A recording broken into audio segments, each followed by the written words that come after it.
happening, and you guys can have some wahine time together virtually. So we're so excited for this evening. We've been waiting all season for this event, for this evening, and we can't wait to get started. So we actually can get started. It is 7 o'clock right now. Velina mai ke aloha kako, aloha ahi ahi.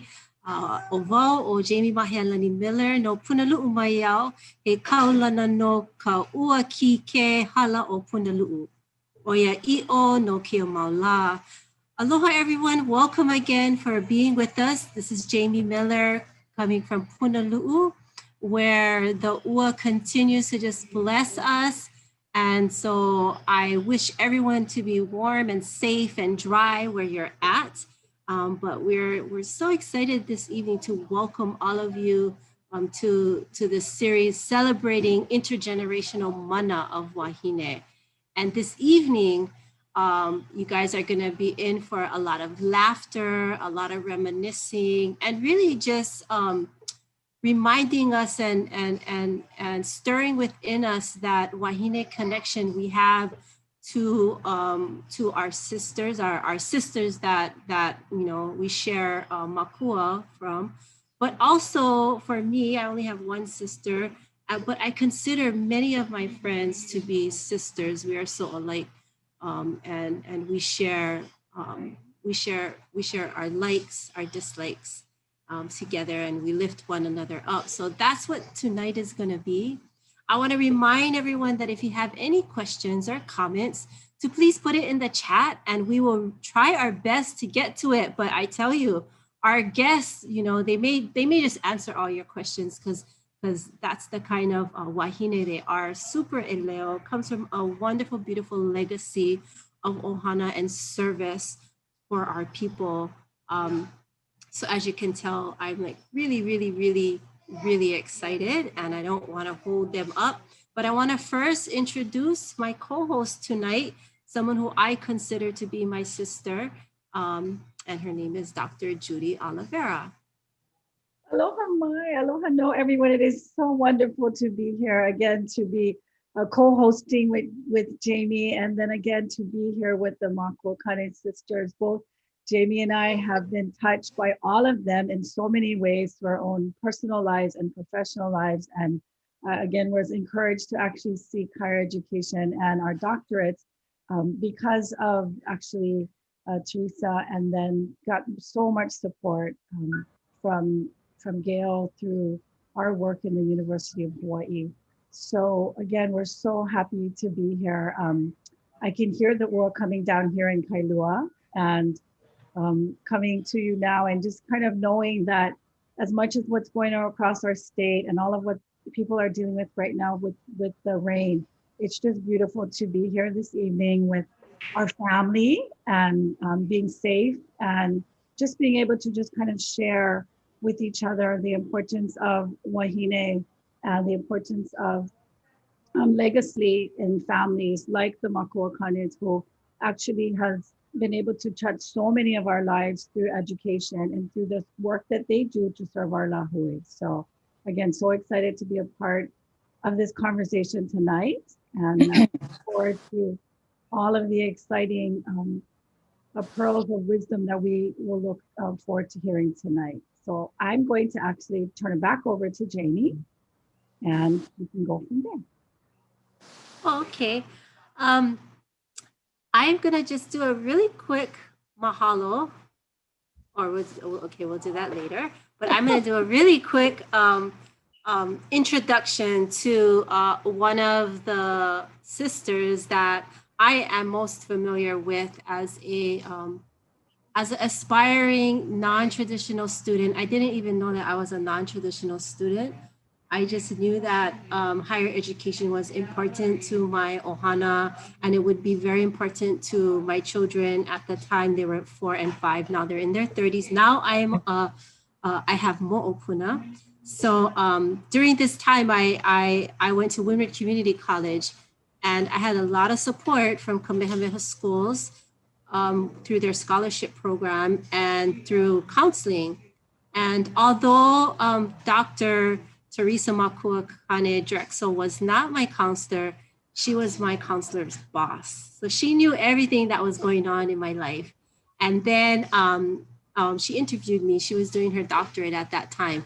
And I was so intrigued that that there was someone that was brown that could articulate, you know, very well, but also break it down into pidgin when I needed to hear it that way, and who understood my situation of being a mom with two small children and aspiring to get out of Windward very quickly and go to UH Manoa, and really trying to find a path and then I always had it in me that I wanted to do a doctorate degree when the time was ready. And whenever I never let go of that aspiration, whenever I felt that I couldn't do it, I always thought of Teresa and her encouragement and her study around non-traditional Native Hawaiian women going back to school and persistent and the support systems that were around them. And so so I was the first in my family to graduate from college. Now my daughter is working on finishing up her master's, but is on a PhD track. And it's second nature to my grandchildren, her children, that when they graduate from high school, they're automatically going to go to college. And when I was growing up, that wasn't natural for me. It was going out, getting a job, and helping with the ohana. And so even though there was lots of time and space between me seeing Teresa on my journey, every time I did see her, it was like no days had gone by. And then also, she always encouraged, she always wanted to know, how are you doing? What are you doing? Where are you going? You can do it. And I know I am not the only one. I know she touched many, many, many people. So without, further ado, I'm so happy to be here this evening and to be able to introduce Teresa and her sisters. And hold on to your seats because it's going to be an amazing ride going forward. So aloha, Teresa. Thank you for being here. And you will take it from here with your ohana. Aloha, Jamie, and mahalo nui to all of you for inviting our ohana to participate in this ʻAha Wahine Kūhinapapa.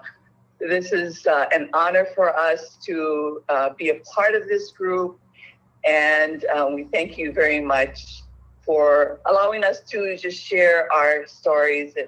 I'm really happy to see Jamie again and to see that her children, who were just little guys when I first met her at Windward Community College, are now grown up. I have to say that Jamie is somebody I really admire. For anyone to go to school with children and all the challenges that are entailed with that is something to really celebrate. I also am just in awe of everything she's done because she's been very community minded.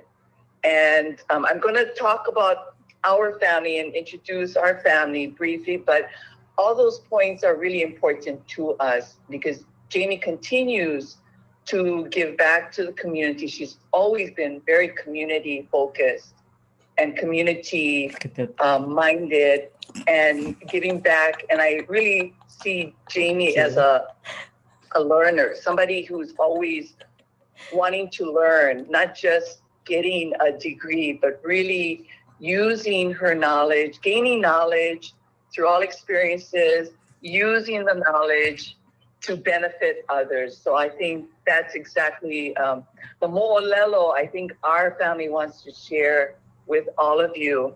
And I want to first introduce my sisters. There are 6 of us, 6 children. The first two are brothers, And we're originally from the Big Island. We were born and raised in Hilo, but our roots are in Puna. And that's where Gail and Annie live on the Big Island right now. And the rest of our families there. And Liz and I are here on Oahu. And thankfully, we still have our mama, who is 96 years old and who's with Liz on Oahu. But so just a little bit, my first sister, Liz, who's number 3, Liz Elizabeth Alealoha Makuakāne Hansen, who lives in Kailua. And I don't know if she's going to be shown right now, but our next sister is Annie Alana Makuakāne, and she lives in Hilo. I'm number 5, Teresa Makuakāne Drexel, and then our youngest sister, Gail Makuakāne London. And again, we feel very, very blessed that our parents, our mother especially, is still here with us at 96 years old, and sometimes has a lot more energy than all of us put together. We're very, very thankful that she's still with us. So just a little bit about our parent, our mo'okuauhau. So our father, Daniel Makuakāne, was born in Kapoho in Puna. And his parents, Moses Kaukaliali'i, was also from Puna. And his mother, Elizabeth Ayo Afong, was half Hawaiian, half Chinese. But she comes from the Ke'aumaʻuhili family, who has origins in Kohala. But we always have identified ourselves and our roots as Puna. On my mother's side, her maiden name is Ahi, Lydia Ahi, and her father comes from the Waipa Ohana from Puna, and her mother comes from the Mahoi Ohana, also from Puna. And our mama was raised by her tutu Lealoha Waipa in Kapa'ahu, which is a part of Kalapana, what we know as Kalapana. And she was raised by her tutu. She was given to her tutu, or hanai by her tutu, before she was even a week old, and raised with her until she was 17, and her tutu passed, and then she returned back to her parents and her birth family. Anybody wants to chime in? The other sisters, we're not shy. We're not shy. You're doing fine. Okay. Carry on. I'm sorry? Carry on. Oh, carry on. Okay. So that's just a brief mo'okuauhau of our ohana. And we really come from a mahi'ai background. Our grandparents and the ones that we were raised with, our grandparents, were mama's parents. So our tutu man was the one whose mama is Waipa, tutu lealoha, who raised our mama. He lived to be 95 years old, and he was still farming taro into his early 90s. And he died at 95, and our tutu lady lived to be 98 years old. So we had our grandparents for a long time. Both of them were manaleo. Mama, who was raised by her tutu in Kapa'ahu, that's the old Queen's Bath area. Mama is manaleo, and today we speak primarily, she and I speak primarily Hawaiian because that's the language that she seems to hear better. Otherwise, she is Kuli, but she seems to hear Hawaiian a whole lot better when because, you know, it's just her Olelo Makuahine. And so we always heard Hawaiian spoken throughout our life. Throughout our life, Mama always spoke Hawaiian. There was never a time she did not speak Hawaiian. And she went to Kalapana school where, you know, they said couldn't speak Hawaiian, but she told me that even the teachers used to respond to them in Hawaiian. And Mama always spoke at home in Hawaiian, and with all of her ohana there, they all spoke Hawaiian. Again, you know, this place, Kapa'ahu, was not a place where a whole lot of outsiders moved into. And so well into the 60s, they only spoke Hawaiian over there. Well, not only, but they spoke primarily Hawaiian. And especially the women who stayed in the community, who were the ones taking care of the ohana, the Makuakāne, Makuakāne and Makuahine, they all spoke Hawaiian. And Larry Kimura has told us that Mama probably is the last Manaleo from that Kalapana area still living. Unfortunately, one of our ohana, Uncle Isaiah Kealoha, passed away last year, Gil? Yes, he did last year. Yeah, last year. And he and Mama were the last two from over there. So we are really, really thankful that we still have Mama.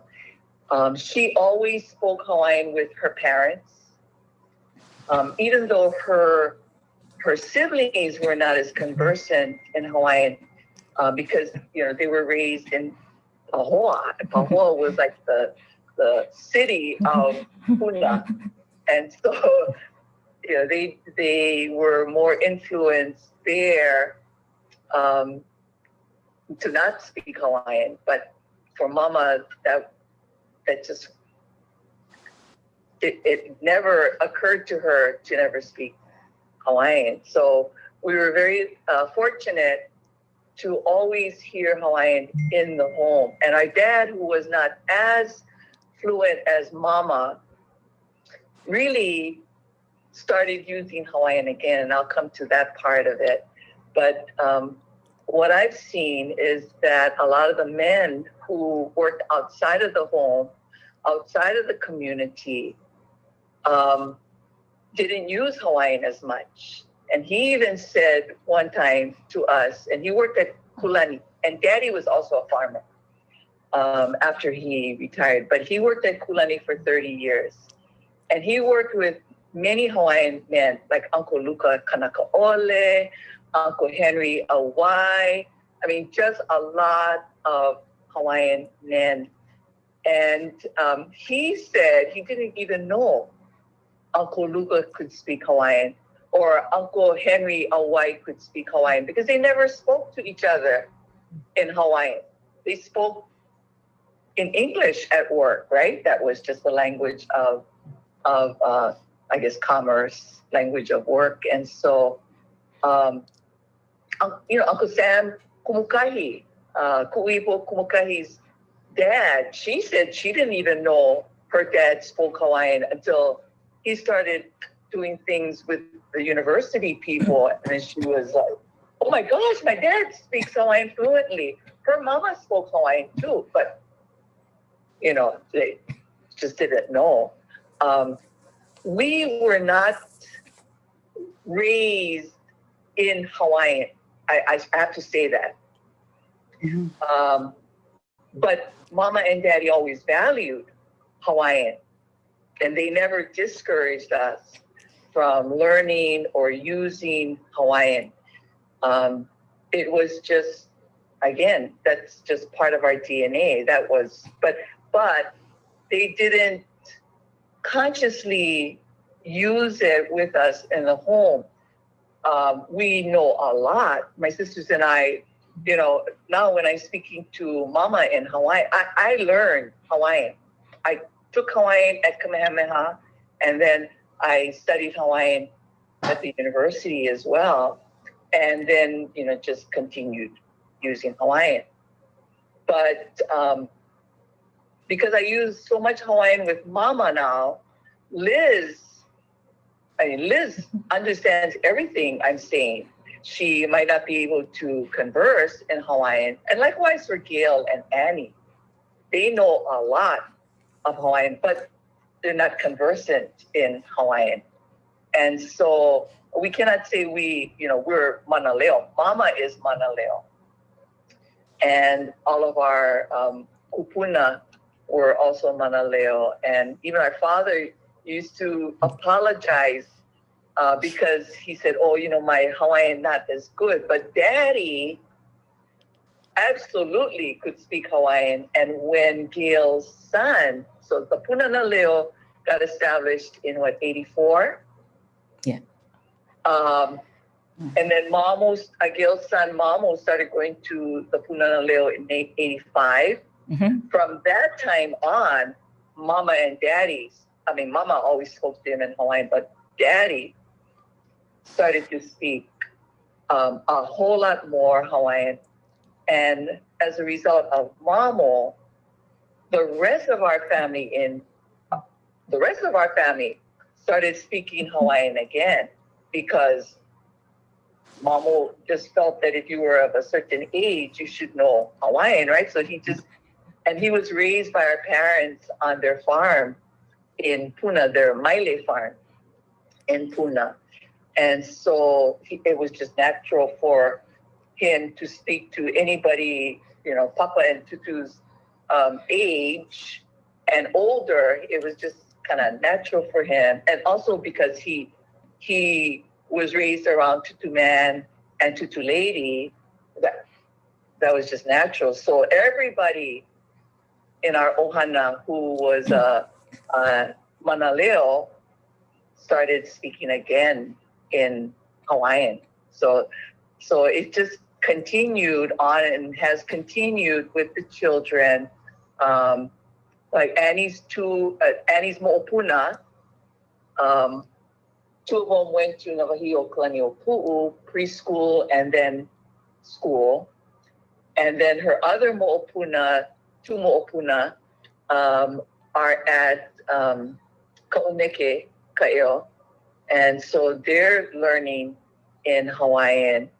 And that was, Gail's son going to Punana was a very conscious choice for the ohana. And actually, the choice to go to Punana was not Gail. It was not a conscious. I'll tell the story. It was not a conscious choice.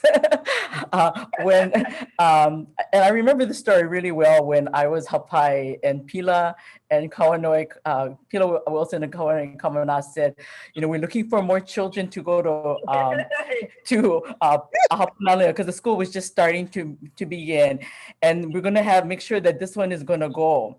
And I had to admit, I had a few years to think about it, and I initially said no. I did not want my child to go to Punana Leo. And I think I was like many young Hawaiian families at that time. Hawaiian education was very new, and we didn't know what would be the outcome for our children if they went to a Hawaiian immersion program. And so I think there was a lot of fear of the unknown. And I have to mahalo my haole husband, who actually persisted and was insistent that that our child was going to go to Punana Leo. But then I had to remind him, it also required us to do hanamakua. We had to there's plenty of work involved. You got to go, you have to put in your time, and then you got to go ʻōlelo Hawaii classes. So it wasn't just because you wanted to send your child. You had to, it was a life commitment to be able to send your child to that school. So sometimes we have to mahalo the haole for making good choices for us. Yeah. Let me interject. I came back. We were living in Oklahoma at the time, and I came back in September of 1985. And actually, Gail's husband talked to me. He said, we want to send, I want him to go to either Malama Lama School, which was a Waldorf school, or the Punana Leo. And he asked me, what do you think? And I said, well, my background is in linguistics. So I said, absolutely. So I said, I'll talk to Gail. I will work on Gail. and then, of course, the decision was really a family decision because we knew that somebody was going to have to be the primary speaker. And of course, that was Mama. And Mama was more than willing to do that. And of course, then she had to have Mamo, right? That meant she had to have Mamo all the time, which made her very, very happy. So he was, we also are really happy that Ed made that decision. Gail wanted to send him to Rainbow School, Rainbow Preschool by the university. It was like, Rainbow Preschool, anybody can go Rainbow Preschool. But so mahalo to Ed, and talk about Hana Makua. In those early years, what they had to do is way, way more than what the parents do now, because they had no curriculum and they had the facilities they had to get. They had to go find facilities. They had to repair the facilities. From ground up. So I have to thank Gail and Ed for that commitment and, for our ohana. So Teresa, I think maybe now's a good time for us to sort of segue into, really the next area about, because I think have been surrounded by Hawaiian, having our children, our grandchildren, nieces and nephew now in immersion, and being part of the whole Hawaiian language movement. Our mama used to actually also serve as a manaleo at Chilo. She and Uncle Isaiah used to come up to the campus, and I was part of seeing that happening at our university when students were actually asking us, how come we don't have enough manaleo around to be able to learn Hawaiian? And I just happened to have one at home who actually, I was lucky, she cooked my dinner every night, but and washed my clothes. But I thought that maybe we needed to bring her out into the community much more. And so we asked Mama and then Uncle Isaiah if they both wanted to be a manaleo at the university.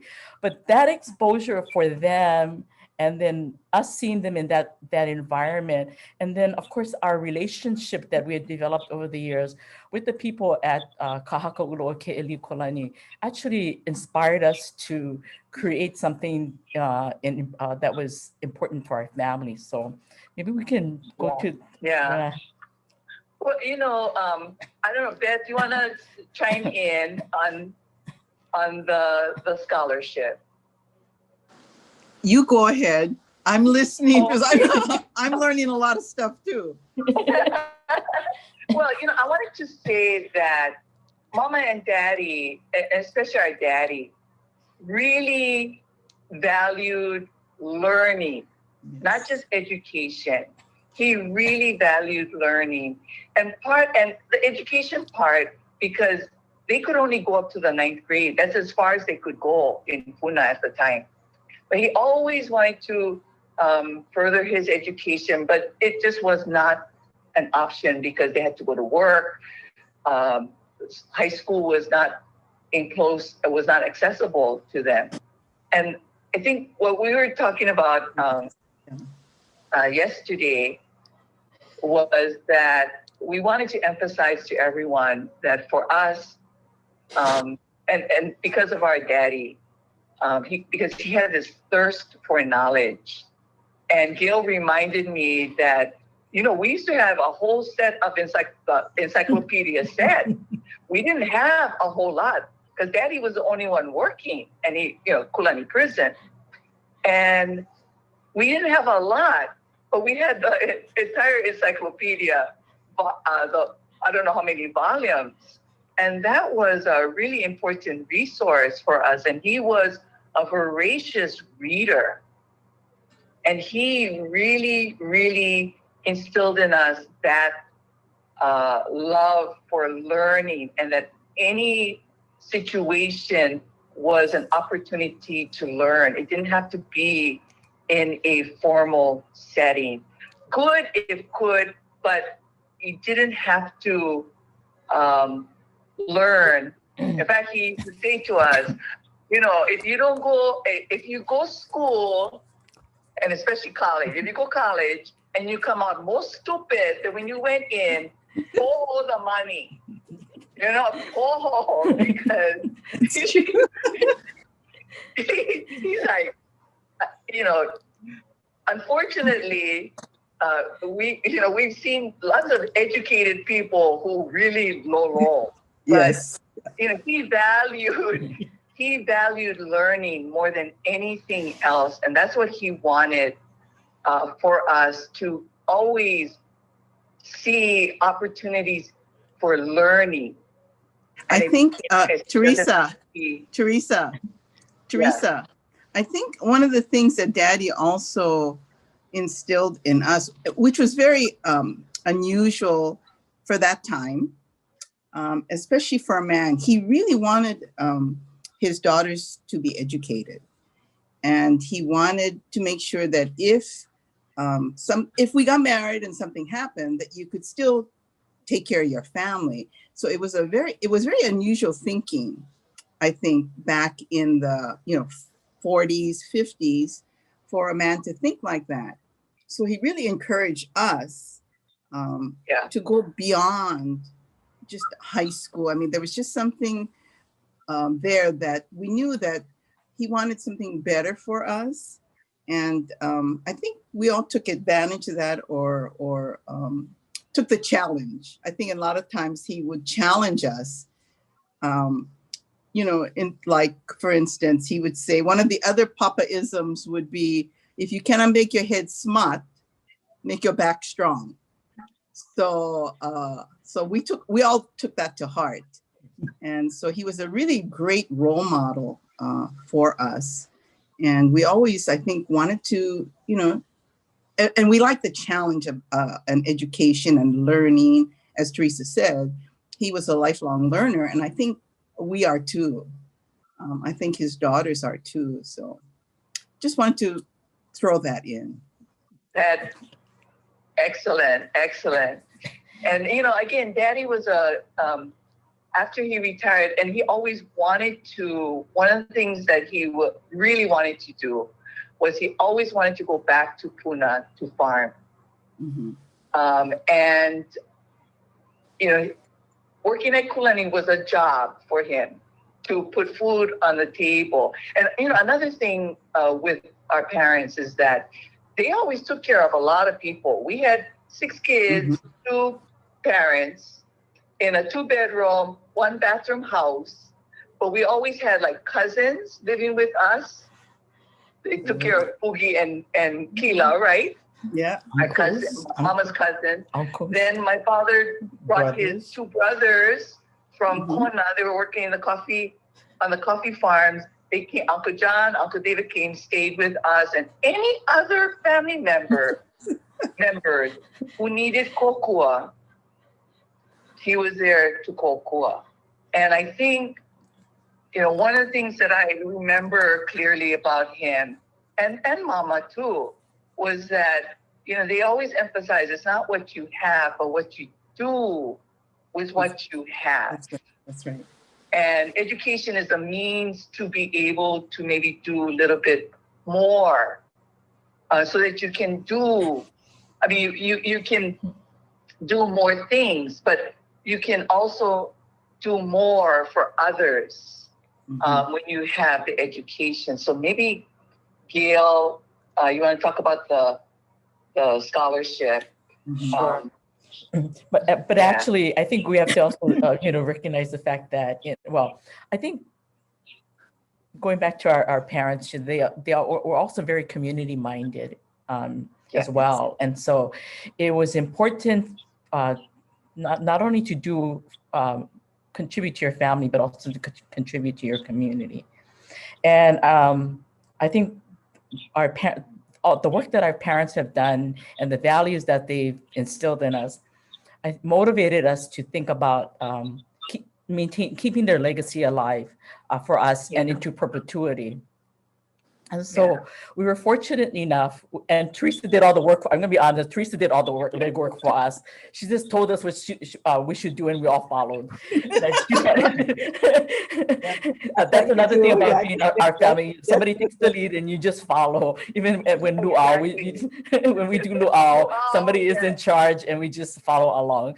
But Teresa brought to us the idea that of honoring our family, our mother and father, through the creation of a scholarship through the University of Hawaii Foundation. And then, of course, we had a long conversations about what did we want the scholarship to be about, and of course, the value of Hawaiian language being important. Community again, and then also ensuring that we would have the continuation of having educators for our Lāhui. Yeah. And so now we have the Daniel and Lydia Makuakāne Endowed Scholarship that was started 6 years ago. 2015. Yeah. 6 years ago. And that's, I think, been quite exciting for us and for the college, because we've, met all of the recipients over the years. Several of them obviously have graduated. They're teaching in immersion programs across the state. And it's just really nice to know that you're making a contribution to the next generation. Yeah. A lot of them non-traditional too, Yes. Gail. Yeah. A lot of them many of them are non-traditional, like you, Jamie. They have families. They've made decisions about wanting to go back to school. First of all, many of them, because they're in immersion schools, their learners is learning with their children as well. Right. Language and that commitment to being able to be Olelo Hawaii teachers, whether it's in K-12 all the way up to college level. And so, it's just been a really, really good relationship between our family and the college. Yeah. I wanted to say, and I'm glad you brought it back to Jamie, because, I always, when I was overseeing financial aid at Kamehameha, I always would, one of my pitches to administrators and other administrators and trustees was that if I only had $1 to give, I would give it to a woman with children, and make sure that that woman's college going experience was a really good experience. That's why the counseling support for me has always been critical, because the mothers are juggling, or parents are juggling so many things. There's so many competing obligations, and school will not be priority if no more food on the table, no childcare, that kind of stuff. But what I remember was that, what I know is that once the mother felt successful in college, Yes. you can be sure she's going to be dragging all the kids to go apply for college, to apply for financial aid, and we don't have to convince them. That was the whole idea, was that someday we hope all we would have to do is just write the check, right, for people to go to school, not have to spend a lot of time convincing people that going to school, going to college is a good thing for them and their ohana. Like Gail, so Jamie, you know, you helped us to really find kind of that pathway as well. But like Gail said, it's been great for us to meet the recipients. And we wanted to start it while Mama was here. Our daddy's passed away about 24 years ago, and he would have been thrilled. He would have been absolutely thrilled. And we're going to get, you know, we're criers in our family. But he would have been absolutely thrilled that we honored them in this way. He would have said, he would have said, I did something right. Exactly. He absolutely did something right. So to see so many parents, especially, you know, I was in awe. A few years ago, there was this one recipient who he's full-time student, full-time teacher with 4 kids.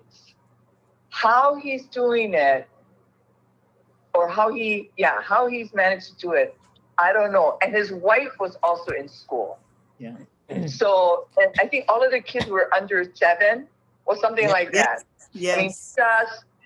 I mean, just amazing. We just marveled that, but we know that these students are going to be they are committed. They've made a commitment to do this for themselves and for their family, so that their children, again, you're not going to even have to say you go college. It's just going to be, where you going? You know, basically, where you going? And just finding the means to do that. I mean, we've been lucky because we've seen that turnaround in our own family, where from one generation to the next, you know, it's just the kids. It's not even kind of a question that they're going, right, Annie? Excuse me.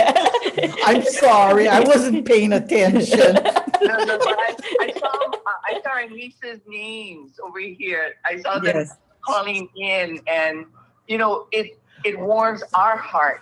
Well, I was reading comments. It warms our hearts that the kids have also taken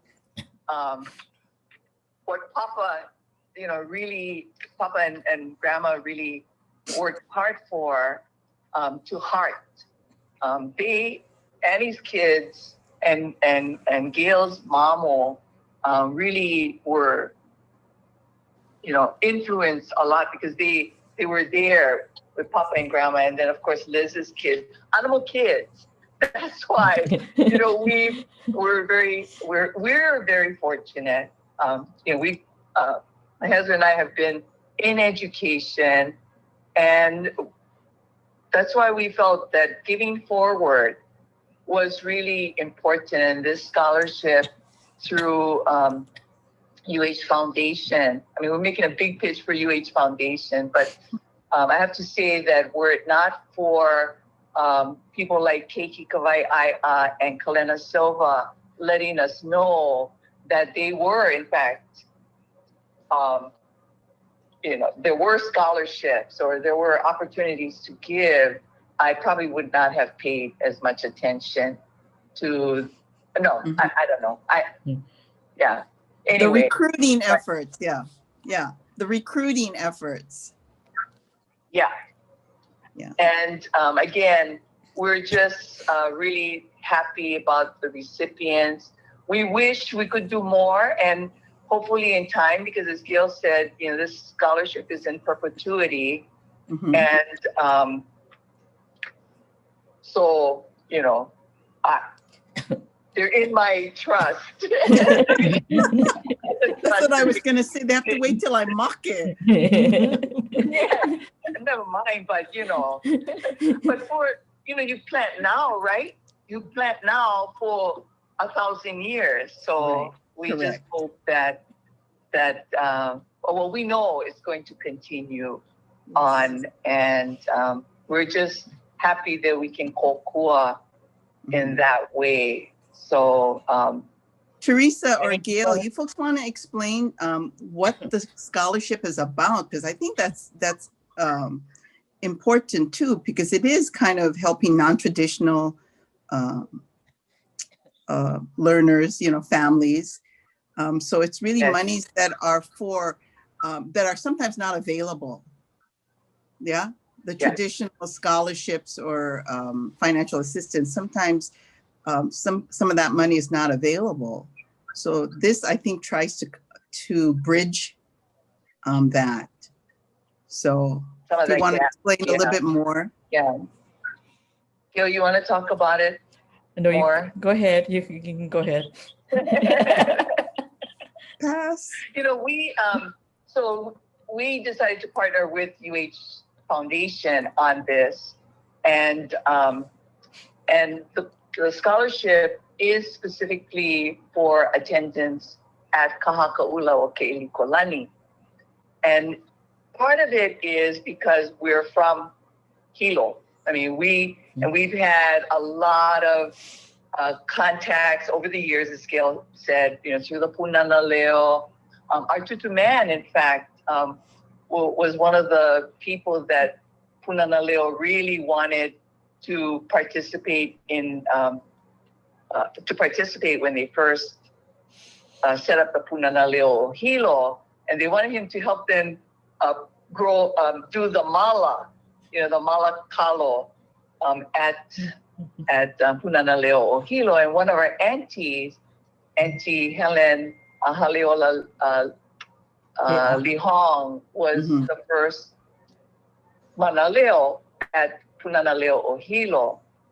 And so there's all of these connections.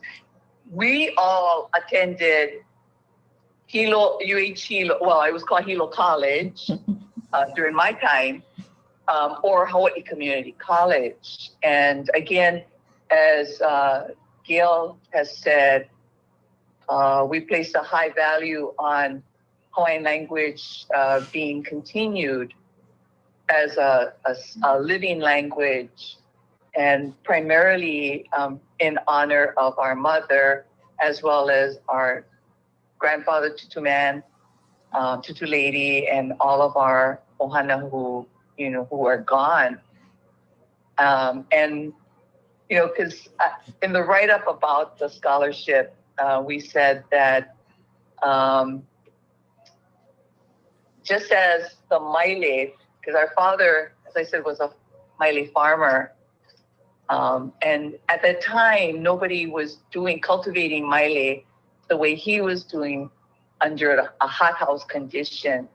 And a lot of the University of Hawaii Hilo scientists used to go out to his farm to find out what he was doing. And he was always generous about sharing. And he would kind of laugh. He would tell them, you know why my maile grow really well is because my wife talked to them in Hawaiian. And puna maile, they respond better in Hawaiian.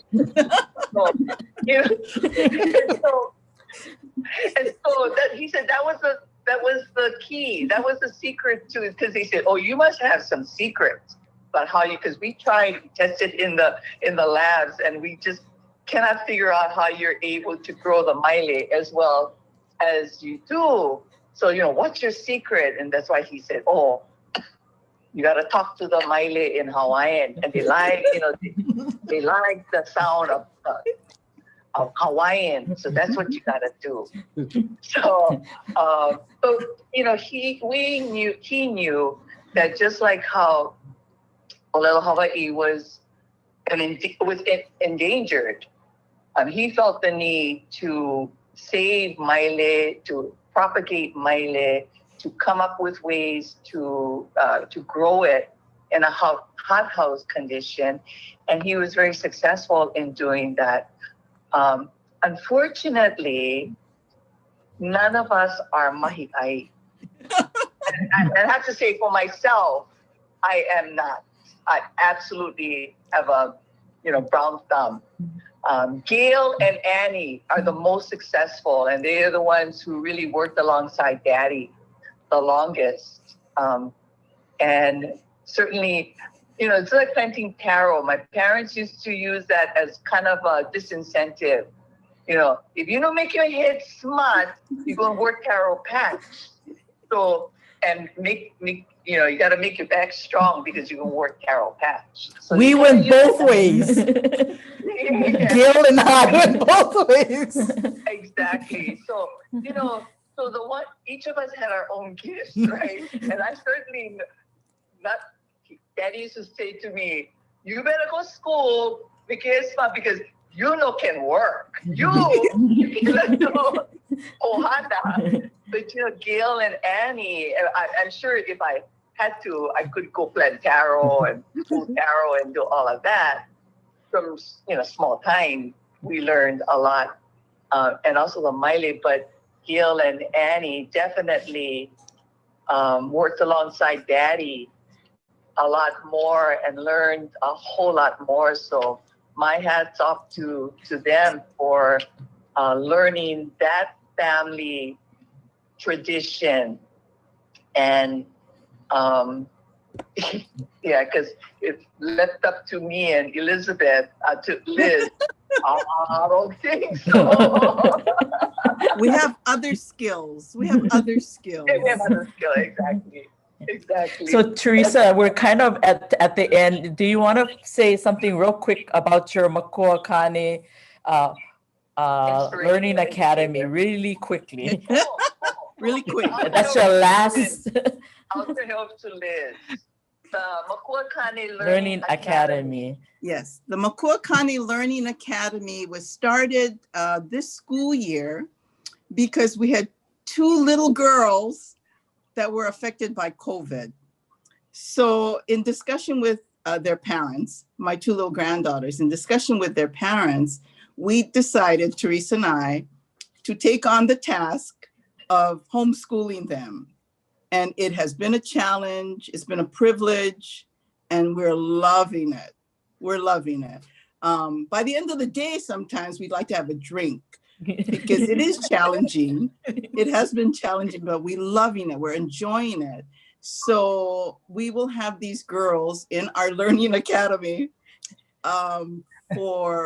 till May, I think, till the end of school. So it'll be a whole year. It'll be a whole academic year that we've had them. And we've learned as much from them as I hope they've learned from us.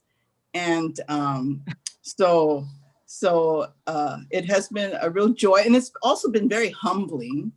As Teresa said, that, it's humbling. We don't know as much we think we know. And we thought, hey, we're pretty good in school and we get all this education. But what they're learning from their school is very advanced. And we really do. We've been enjoying it and we've learned so much from them. So yes, the commitment. You might want to talk about how Makuakāne Learning Academy, enrollment of 2. you may want to say something about how Mama is involved. Oh my goodness! Yes, Mama. Go ahead.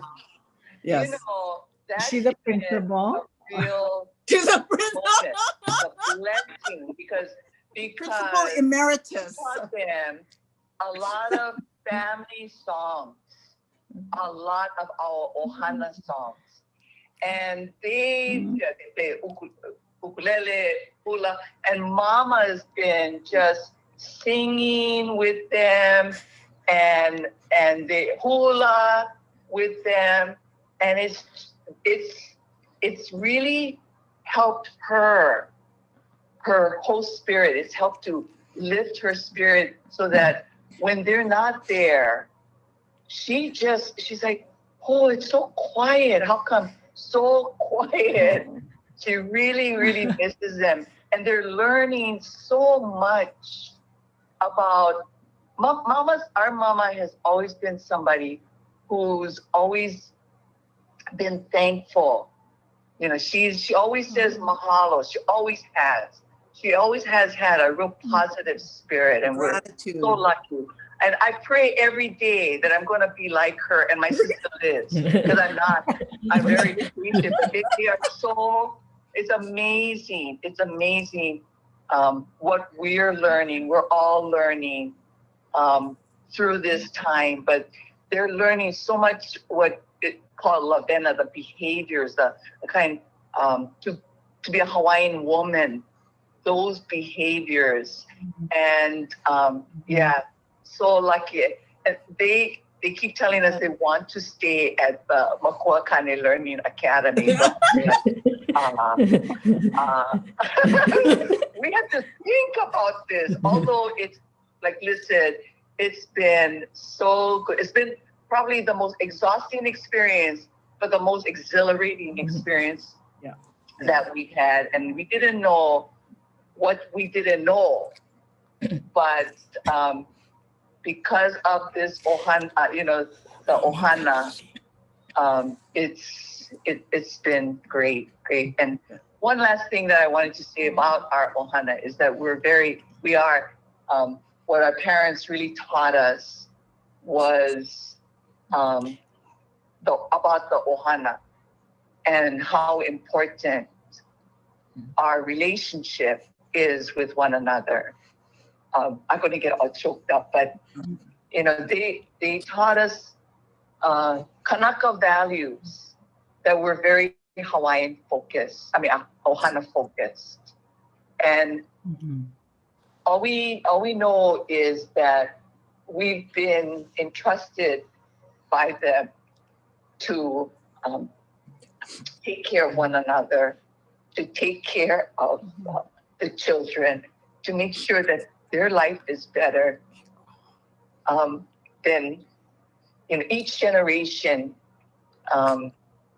gets better and better, but we also really, really instill in them the value of giving back, giving forward, helping others, because that's what we learned from them. Okay.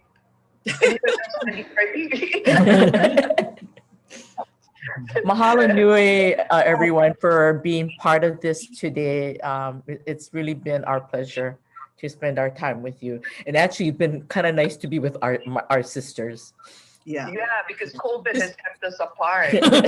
Yeah. I want to say hi to Sandy Mohili Nolan, I saw her sign in, and that's our cousin, So, part of the Keawe Mohili family.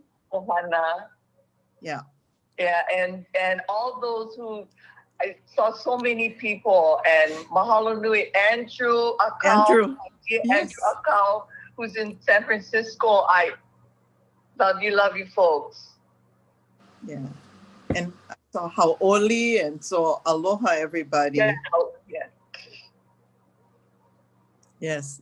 Any questions or any feedback or anything else? You folks are very much loved. A lot of the notes that you've been reading, and we've been trying to, we're all on Zoom, everyone. So we're trying to put the Facebook comments on the Zoom chats for them to see, have just been an expression of love and aloha for all of you. You have a huge fan base. Aina, but from everybody wants to come to the school. Yeah, everybody wants to go to the Learning Academy, and they want to board. Somebody asked, "Do you take boarders?" No, we've capped our enrollment at 2. Because we're also a cafeteria. She's a cafeteria manager. I'm for sure order cook. We also do PE. We do PE. Oh my gosh. So amazing. I just want to say that I really love how you folks started out with your mama and your papa and that legacy, and then brought it around and ended that way with mama and honoring your legacy.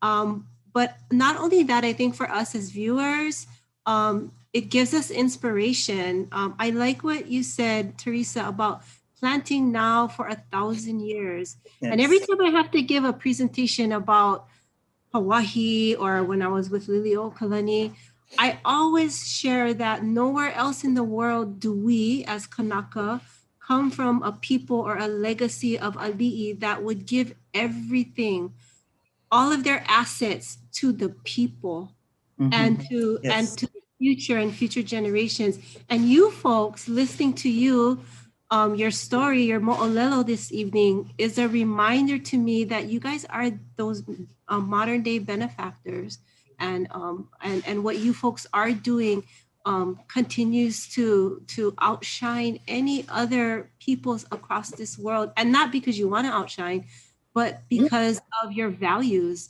and who you are and who we are, and to give back and aloha i ke kahi.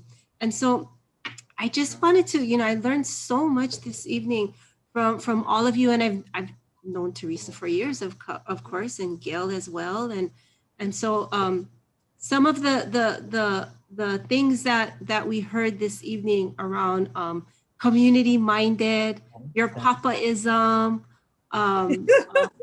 yeah, and even Pahoa being the town, the center, like little and Maile and just these things, and then your dad being at Kulani, and you folks know the social justice movement that I'm in right now, and I always revert back to a time of Kulani when it was really a pu'uhonua and gave back to the community, and it was because of the people that worked the place and that they malamed each other, and it was very productive. And so, reminding us of the people that were there to make that place a true place of healing. Mahalo for that. Judy, you wanna share some? Mana'o? I do, except it's dark here. Mahalo, mahalo. Again, just so many of us have been touched by each of you, and just to again hear the legacy of your ohana, and to remind all of you that we just so appreciate how much each of you have taken care of each other, and how you continue to take care of us through all of the work that you do, and all of the ways that you touch students and you touch students' families. And I know that just listening to all of you tonight has just made us even better people and better wahine for it. And just mahalo, mahalo, mahalo to all of you. We usually will have a mahalo time here, Jamie, but you're gonna have to just talk it through because I can't even pull up the screen. So it's gonna get pulled up. So yeah, first of all we want to just extend our thanks and our mahalo and our aloha to all of you, and I know that people watching, they're so happy to see all of you. And I think one of the other things that I wanted to say, every time I'm around you folks, there's this sense of happiness, and I want to enjoyment for life and for each other and for relationships. And so to continue to do that over Zoom and Facebook, thank you so much. We all need it right now. So we definitely want to thank our the people and the organizations that have supported this webinar series, which is Hawaii Nui a Kea, Hawaii People's Fund, Papaololo Kahi, NHEA, and OEV TV. And all of you out there viewing, we had some questions about, is this going to be recorded? It'll be on our Facebook page. You can find it there, right there. Stay connected here. And also, this is not the end. This is not our last webinar series. We're having another one in 2 weeks. And we're so excited, March 25th at 7 p.m. to share more legacy about Hawaiian women. So Annie, legacy of a Hawaiian woman. And this is the Dawson Ohana. So please join us and stay tuned. It's in 2 weeks, and thank you guys so much. We'll try and answer whatever questions via Facebook. If not, we'll try and do it over our webpage or through email, whatever fits. But thank you everyone for tuning in and being a part of this evening and this awesome kuka talk story. Mahalo and ahui ho. Ahui ho. Mahalo. Mahalo. Mahalo. Thank you, everybody. Aloha.